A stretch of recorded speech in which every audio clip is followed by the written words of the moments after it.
Over the last decade, the digital payments landscape has undergone a structural shift. Customer behaviors are changing, moving towards contactless and cashless transactions. Meanwhile, as the magnitude of COVID-19 grows, these trends have only accelerated. Flutterwave Uganda is providing fast payment solutions to individuals and businesses, including events, transportation and hospitality, and allowing businesses to sell anywhere in the world with various payment methods.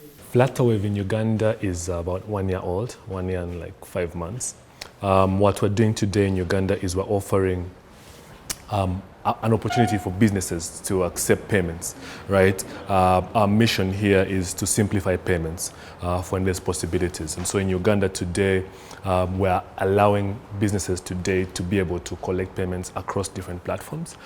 Today we offer 2 primary products.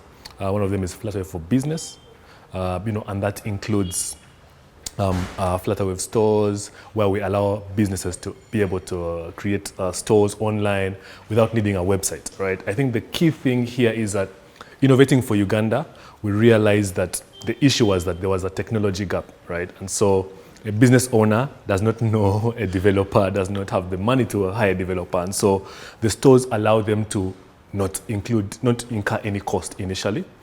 So when they sign up on the website, they'll be able to access the store immediately. One thing we also offer is the event engine, meaning today, let's say as high people, if you sign up today, you're able to power your event without needing a third-party provider. So you can power your event, create tickets, set the ticket prices. People can come in and you can scan their entrance with QR codes, all free of charge on the platform. The third thing which we have really seen that has taken off is the invoicing. So today, as a Flutterwave customer, you're able to send an invoice from your platform automatically to an email address, and the customer is able to click a button and pay you instantly against that invoice. In Uganda, we accept all mobile money, right? We accept Visa, MasterCard, we accept other cards like American Express, Union Pay. We also accept methods of other countries. So M-Pesa, you can pay with M-Pesa, you can pay with Tigo Pesa, you can pay with Rwandan mobile money, and you can get that money here in Uganda as a Flutterwave customer. In Uganda, Flutterwave is giving women opportunities like offering grants to their businesses as well as innovating during the coronavirus time.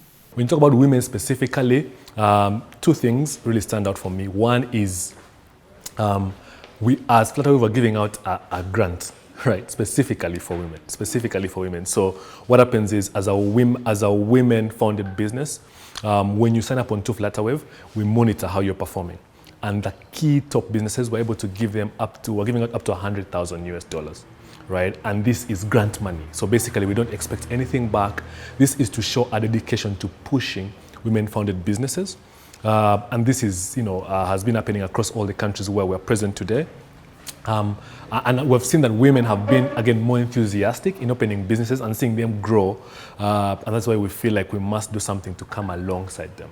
Most of the women who we have seen on our platform, they're in 2 demographics. Either they're young women beginning a business, or they're older women who are single parents, right? And have to think about business, think about home, think about raising their children, and again, making money. So we thought, how can we take some of the responsibility off of their shoulders, right? And so we built Flutterwave stores to help all owners, but this came handy, at least in Uganda, for the women-led businesses, because the women don't have to worry about hiring a designer for their website, don't have to worry about getting a logistics partner, don't have to worry about marketing for their businesses. What we do is we created this store as a template. So today you can go on to your account in Flutterwave, click on stores, and then upload your products and their prices. Once you do that, you basically have a live website ready to go. And so what happens is that a customer buying can just click on an item, maybe several items, add them to a cart and buy them, and a logistics partner will come and pick up these products and deliver them to your customer. During the interaction with high people, Flutterwave was introduced to the open source software that can allow interoperability and low operation costs if adopted. If fintechs are to exist in this financial ecosystem, we encourage interoperability.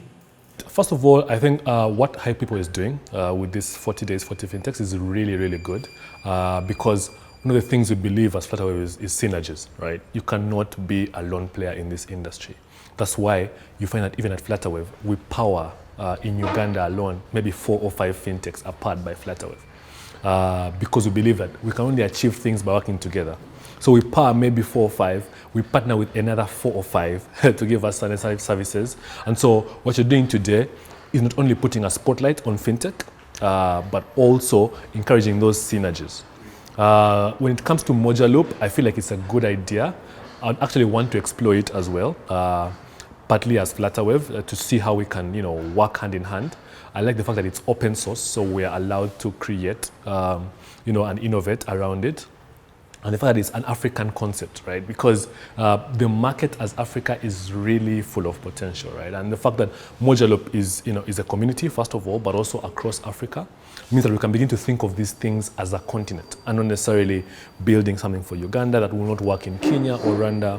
When you look at something at the scale of a continent, it gives you the power to make the actual change that is able to influence how payments are done across the entire continent.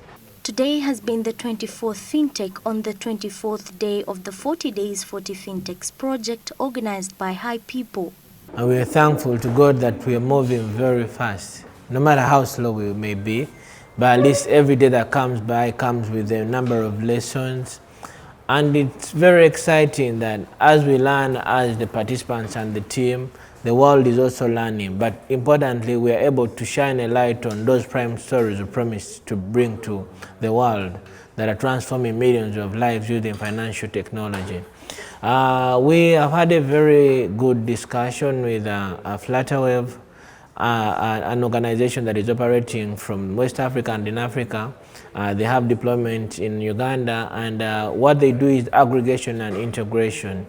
And part of the things that is beautiful about what they do is they are working with open-ended, open-looped and closed-loops kind of integration for digital payments. And that means that they're open to working with almost every kind of solution provider, whether it's banks, whether it's microfinance, merchant payment providers, remittance service providers, digital remittance service providers, and all the others. And the thing is that they think that in the markets that have been able to scale up with mobile money, they should be able to actually introduce more banking understanding. And whereas in markets that have been big at traditional banking, they think it is time for them to think more mobile banking so that there is a balance of the provision of the services.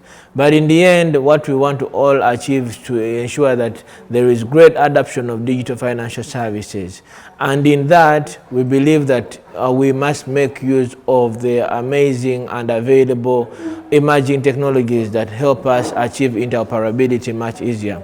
And that is to say we must make use of solutions like Moja Loop to develop seamless solutions that are not only interoperable but are also convenient, they're secure, and they help us create affordable digital payment solutions. Rita Cavanyoro, Smart 24.